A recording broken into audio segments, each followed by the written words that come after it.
আসসালামু আলাইকুম। সরকার রান্নাঘরে সবাইকে স্বাগতম। আজকে আমি আলু দিয়ে মুরগির ঝোল রান্না করে দেখাবো খুবই সহজ উপায়ে।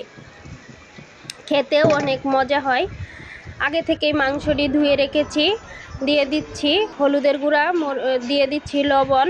সব উপকরণকে ভালো করে মিশিয়ে 10 মিনিট ঢাকনা দিয়ে ঢেকে রাখবো। চুলাইতে আগে থেকেই কড়াই বসিয়ে দিচ্ছি, দিয়ে দিয়েছিলাম কিছু পরিমাণ তেল। তেলটা গরম হয়ে গেছে, দিয়ে দিচ্ছি মুরগির পিসটি আমি ভালো করে ভেজে নিব। সবগুলো মুরগির পিস আমার দেওয়া হয়ে গেছে। ভালো করে এক পিঠ হয়ে গেলে আরেক পিঠ উল্টে নিব। দিয়ে দিচ্ছি কড়াইতে কিছু পরিমাণ তেল, দিয়ে দিচ্ছি 4টে সাদা এলাচ, 4টে লং, 5-6টা গোলমরিচ। সবগুলোকে গরম করে নিব। দিয়ে দিচ্ছি পেঁয়াজ কুচি,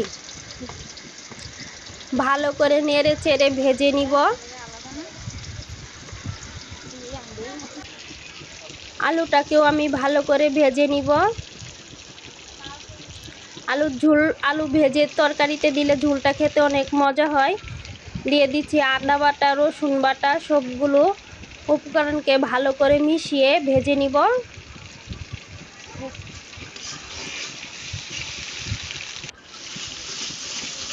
ভালো করে মিশানো হয়ে গেছে।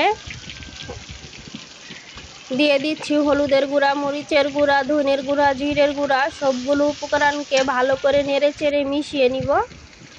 মিশানো হয়ে গেছে, দিয়ে দিচ্ছি কিছু পরিমাণ ঝোল। ঝোলটা দিয়ে ভালো করে কষে নিব।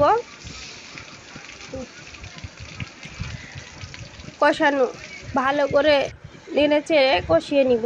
কষানো হয়ে গেছে, দেখতেই পাচ্ছেন উপর থেকে তেল চলে আসছে। আগে থেকে ভেজে রাখা গোস্তটি এর ভিতরে দিয়ে দিচ্ছি, দিয়ে ভালো করে নেড়ে চেড়ে নিব। ভেজে রাখা আলুটি দিয়ে দিচ্ছি। আগে থেকে ভেজে রাখছিলাম আলুটিকে দিয়ে নেড়ে চেড়ে কষে নিব।